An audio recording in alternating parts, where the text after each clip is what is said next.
daleen ak jàmm seen seen bi di NGTV Sénégal kii di Pape Moussa Sow di ab juriste chroniqueur yëkkati na ay kàddu daal di àddu ci ndogal lu bàyyeeko woon ci procès le 17 novembre bi ñu génn ak lu ñu war a xaarandi ci ndogal li nga xam ne moom moo war a bàyyeekoo ci le 12 décembre bi ñu jëm ci procès bi war a jaaraat ci diggante kii di président Ousmane Sonko ak état bu Sénégal. si li ni mel lu si kii di Pape Moussa Sow xamale mooy que ne juge yu nekk biir Cour suprême ba ñuy dàq ndogal lu bàyyeekoo ci juge bi ñu dippee juge Sabassy Faye waxuñu woon que ne ndogal loolee baaxul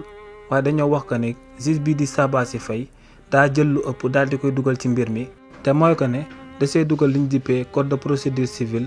te ci code électoral rek la waroon a yem. ne kàddu yooyee 5 juges yu nekkoon Cour suprême yëpp ñoo ci àndoon déggoo waaye fi ñu commencé woon réeroo mooy que ne juge bi ñu dippee Aïssata Diallo Bah kookee daa wax que ne bu nekkee kii di juge Sabassy Faye dafa daal di juum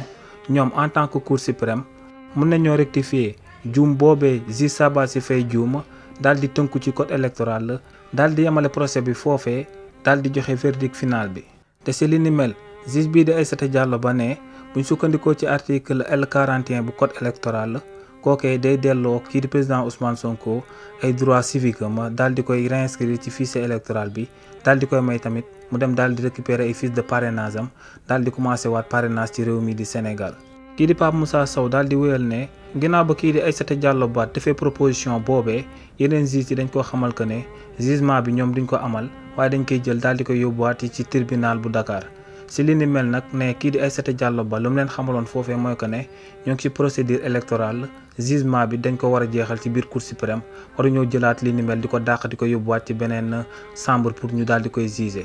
ne foofee nag la jàppante bu jaaroon ci diggante kii di Aïssata Diallo Bah ak yeneen juges yi daal di am ba ñuy joxe verdict bi biir Cour suprême ñëwuloon waaye tamit li ni mel moom moo sababoon mu bañ a signé ci arrêté bu bàyyeekoo ci Cour suprême. ne si lu jëm ci procès bu ñu war a amalaat te mu war a jaaraat ci diggante kii di président Ousmane Sonko ak état bi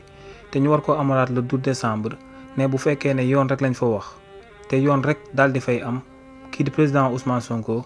moom mooy gañewaat ci procès boobee. waaye ne lu ko jaaxal ci procès boobee mooy que ne ñaari parti yëpp am nañ droit def appel bu procès boobee jeexee te li ni mel bu fekkee ne dañoo jaar ci procédure boobee boo moytut balaa jugement final bi di am ci procès boobee daa fekk ñu daal di jeexal liñ dippee parrainage ci réew mi di Sénégal. kàddu yi ni mel la kii di Pape Moussa Sow yëkkati woon daal di àddu ci le procès le 17 bi ñu génn ak ci procès le 12 bi ñu jëm.